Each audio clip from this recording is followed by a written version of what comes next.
Hey guys, it's Kim from Daisies and Daisies. Welcome back to my channel.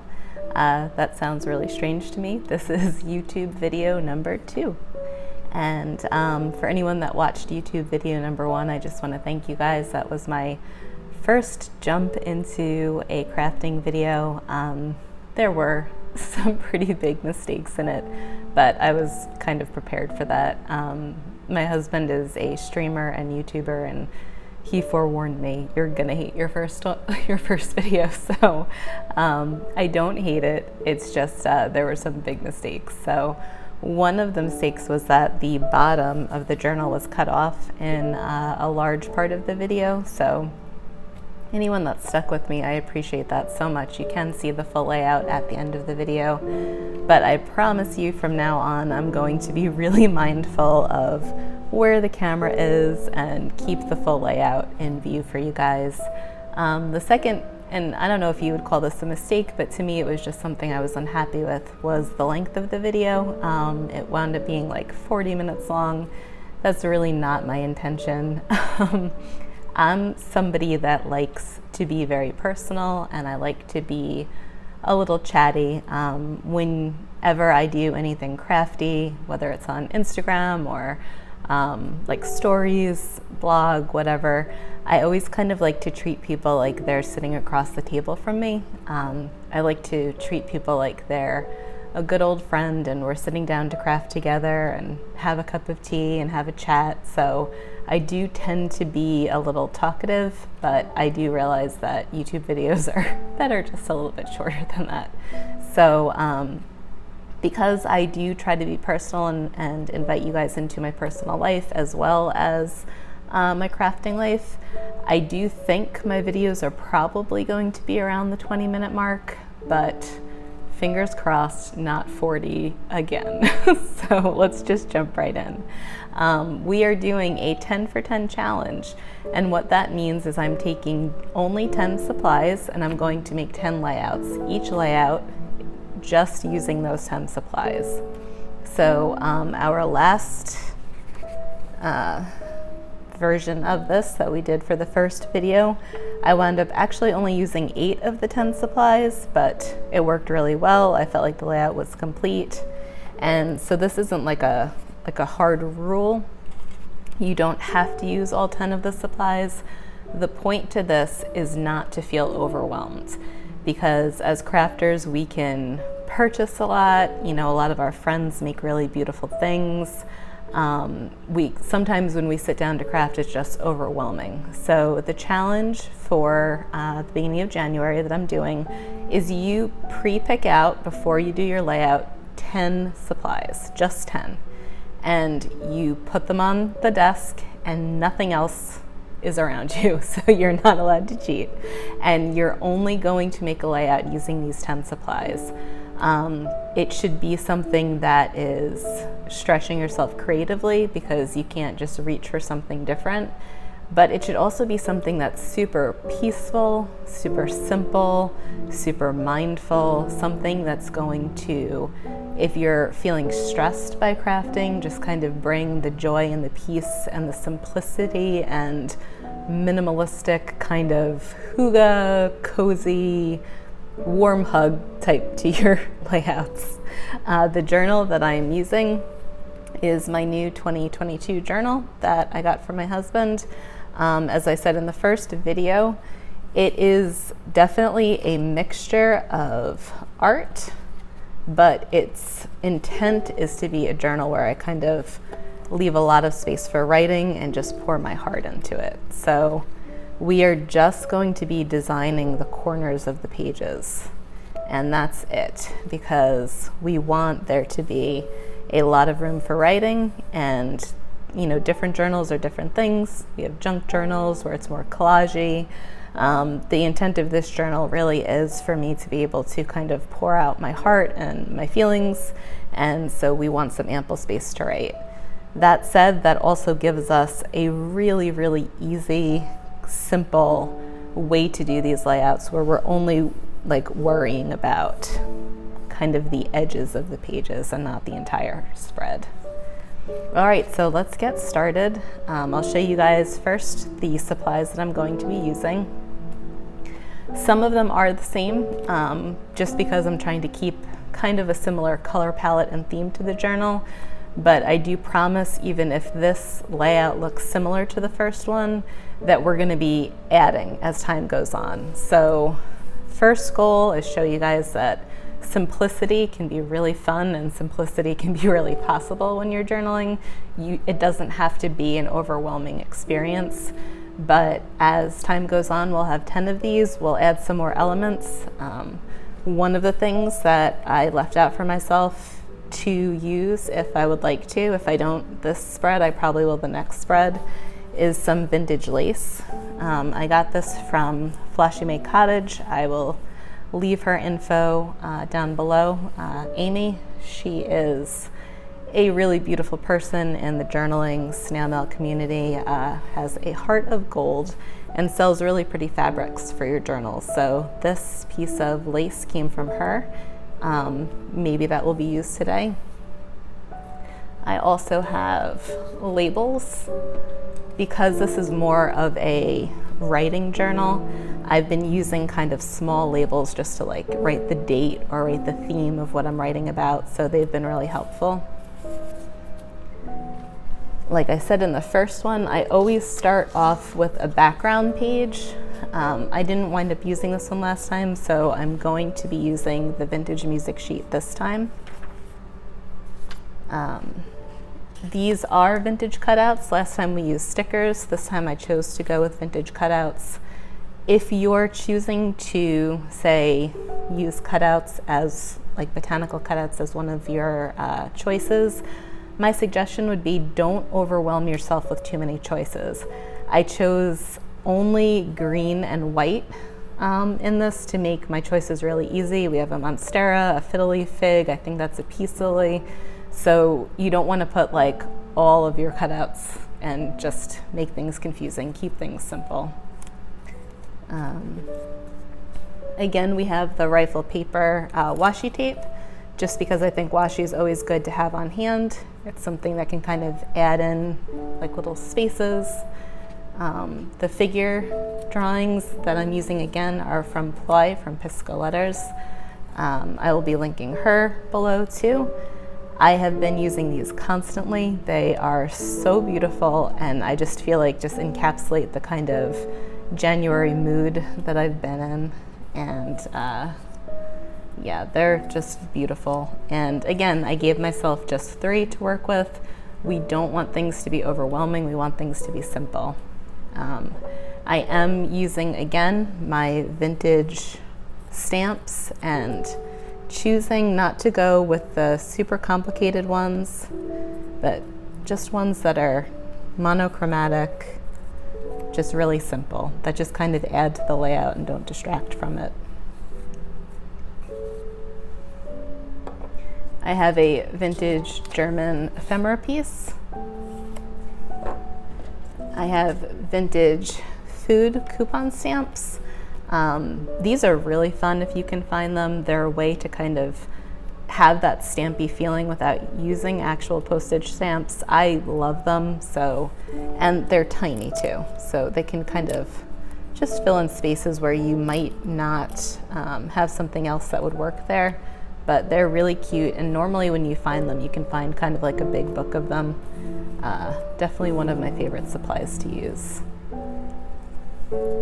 We have some layering paper. I chose just some really simple checkered pages, just because, like I said in the first video, if you add kind of a few different papers to a collage, it just kind of looks like you took a little bit more time with it. You don't have to go crazy to make things look really pretty. And again, I'm choosing to use the vintage German measuring tape. Definitely one of my biggest go-tos for crafting supplies.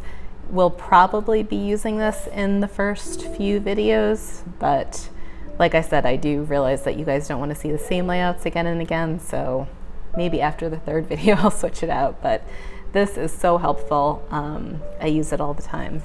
And you can search for them on Etsy, on eBay. Not always an easy thing to find, but you definitely can find them, and they're a good thing to scoop up when you do. So let's start. Because we are saving space here to write, I'm going to do 2 corner pieces that are going to be triangles. Like I talked about in the first video, we're going to try to lead our eye inward toward the center. So everything that we do here is going to lead our eye here. Everything we're going to do here is going to lead our eye here.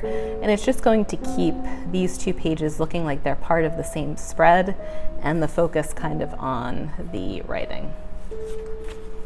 So with these, sometimes I do like to just trim them.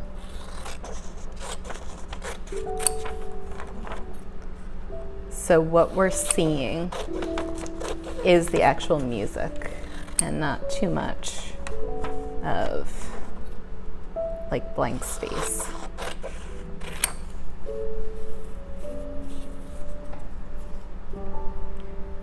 Also, as I said in the first video, I am not somebody that's a very precise crafter. So I really enjoy just kind of not measuring things, not making things perfect. I rip papers a lot. I just kind of like to eyeball things. I don't hem and haw too much about where I put things. And I know that can kind of be scary for some people. I'm not a planner when it comes to crafting. And because of that, like I mentioned before, sometimes my spreads don't turn out the way I want them to, and that's okay. But normally they do, and a lot of times if they don't, what I do is I just keep kind of playing with them, layering them, adding more pieces to them, and eventually they just kind of turn out the way that I want. I'm sorry if that's not overly helpful, but I think we each have a kind of style of crafting, and I think the most important thing is to be true to what your style is. So I don't want to craft in a style or a way that, you know, my favorite crafters craft in just because I love their work, because it just wouldn't be true to myself.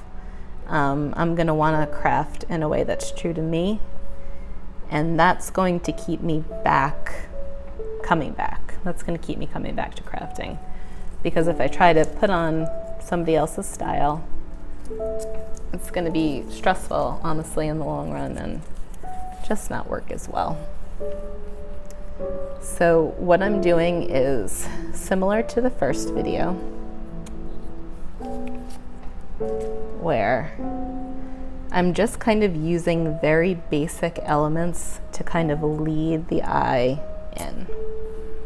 I'm using the music sheets to kind of create the triangles to come in, and then I'm using the vintage German measuring tape to kind of almost like an arrow, just bring your eye forward.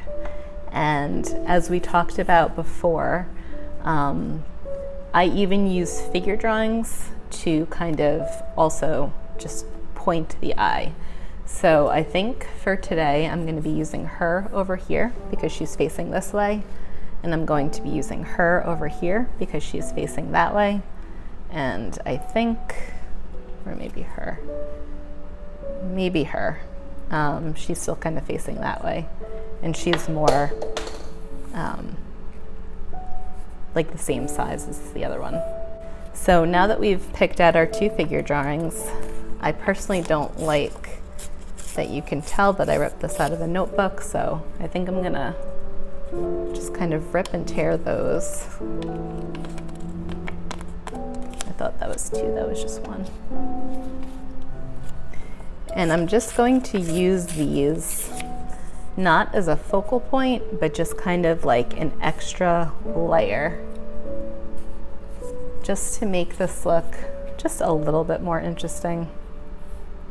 I'm not going to try to cover too much of the music sheet up, but just to kind of add that extra little layer. When you're collaging, tiny little things sometimes can make a big difference.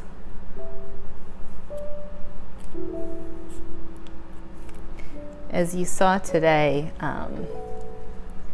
it is a chilly, cold January day, which is nice here. We live in South Carolina, but we are not Carolinians. We are New Yorkers. And this time of year to me always means big sweaters and heavy coats and lots of snow. So anytime there's a bit of a cooler day here, it just makes me feel like home. It makes me really happy. I actually don't like the warmer weather.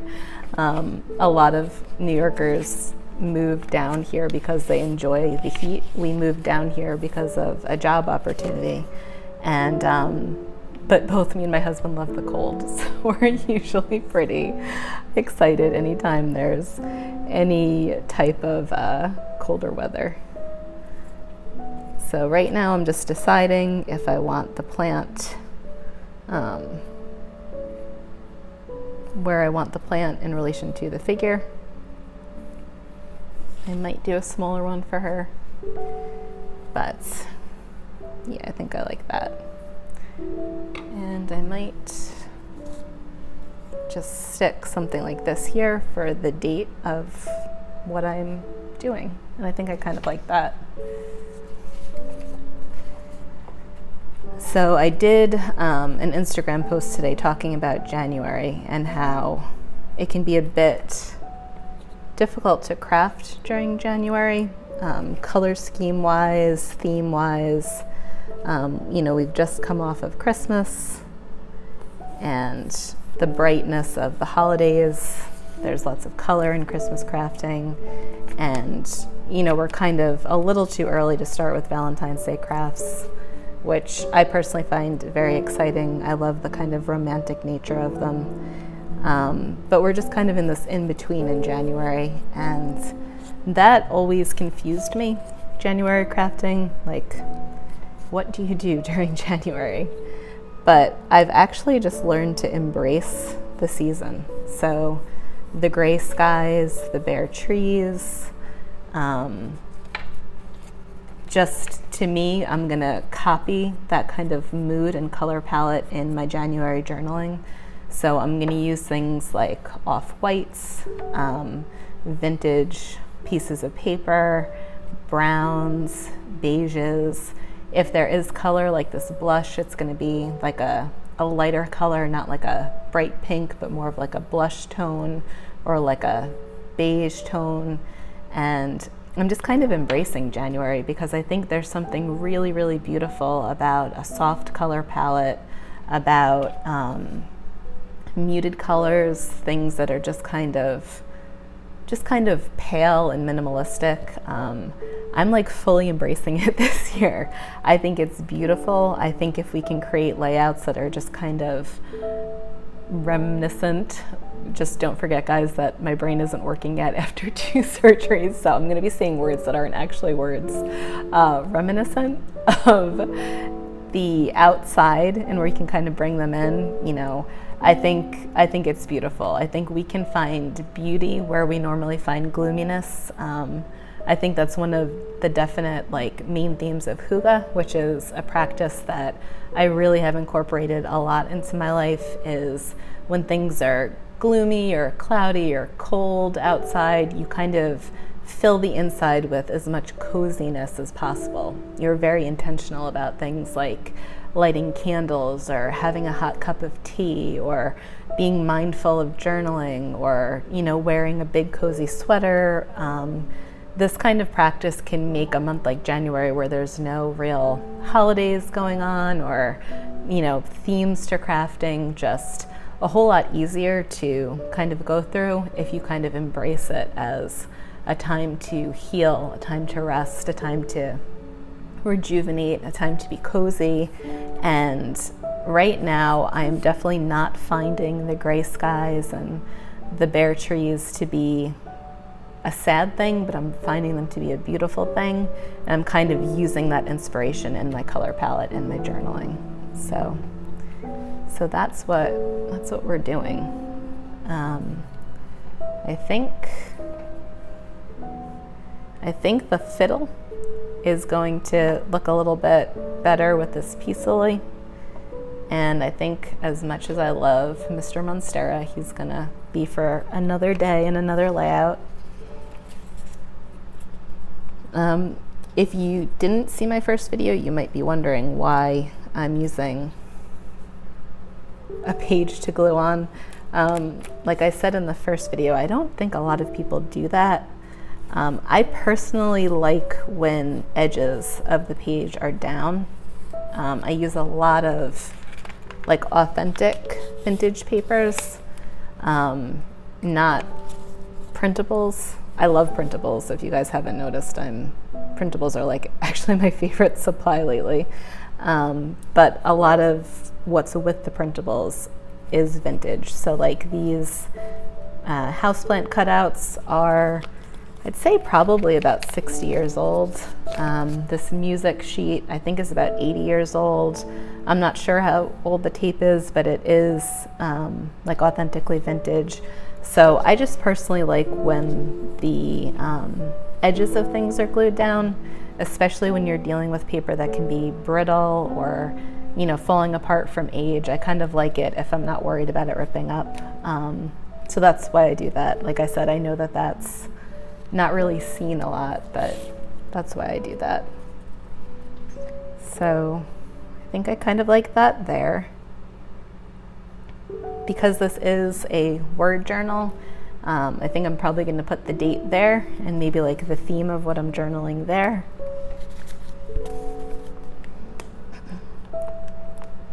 And I also apologize for my voice today.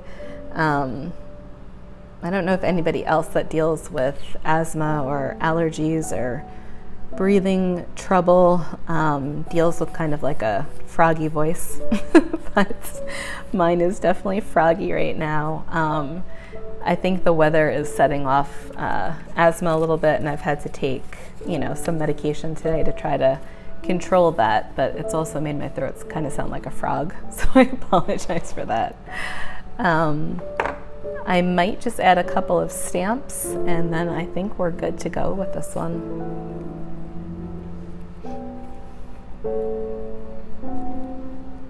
I did talk in my first video about just how difficult health-wise this past month has been, the month of December.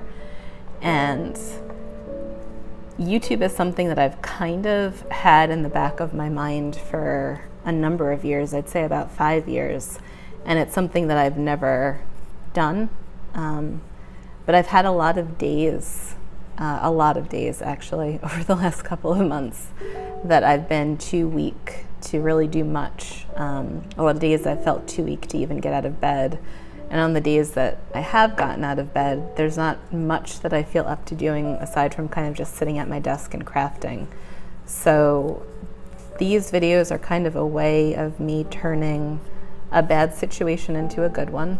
I just thought if I have extra time to kind of sit and craft, then I'm gonna just launch into some projects that I've been kind of wanting to do for a really long time and just have never gotten around to them. And I'm a big believer in turning difficult times. You can't always turn difficult times into good times. And I'm not somebody that believes in not honoring the emotions that come with any kind of trauma. Like, I think it's really important to be honest with ourselves when we're hurting. So it's not like I'm trying to gloss over what I've dealt with. What I've dealt with has been pretty bad. But instead, not glossing over the emotions, not honoring the emotions, or not dealing with the emotions, but still trying to find a silver lining and push forward in a positive way, no matter what. So starting a YouTube channel is kind of that for me. It's kind of saying there's not much I can do right now, but I can do this. And yeah, just trying to be as positive as possible. So I think we are good here. As I mentioned in my last video, I also really like, it's called the rule of threes. anytime you can kind of create a triangle shape, it's really, really pleasing to the eye. Or anytime you can kind of use 3 different elements or 3 different supplies.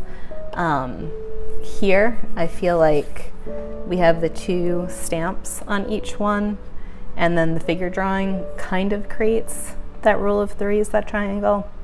It's a really great tip with art, just like eye leading. Your eye really, really likes elements of 3. So anytime you can kind of have a slight triangle in your layouts, it's a pleasing thing to your eye. And that's it. As you can tell, these layouts are not difficult to make at all. We've still given ourselves ample place to write anything that we want to write. And they came together really, really easily because we only used a couple of supplies. We used the vintage music sheets, we used the background paper, we used a vintage botanical cutout, we used printables, we used the tape, we used stamps, and we used labels. But because everything is kind of symmetrical, and because we only had a couple of things to choose from, it came together really, really easily. And on days where you just kind of feel like you want to get something off your chest and pour out your heart into your journal, but still want kind of like that pretty art journal feel, something like this is super easy to accomplish. So yeah, we didn't wind up using the lace. That's okay. I'm going to use that on a different layout another day. We didn't wind up using the washi again.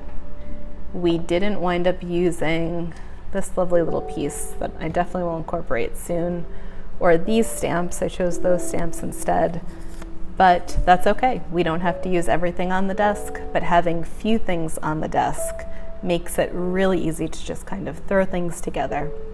So thank you guys so much for watching.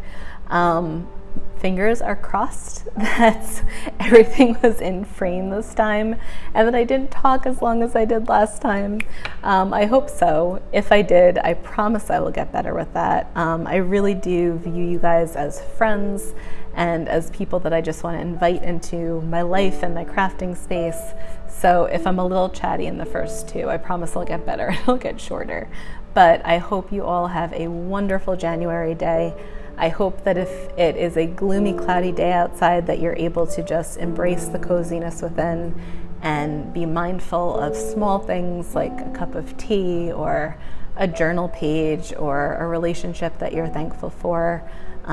It's not that I'm a proponent of not honoring sad times or not honoring sad feelings. I do.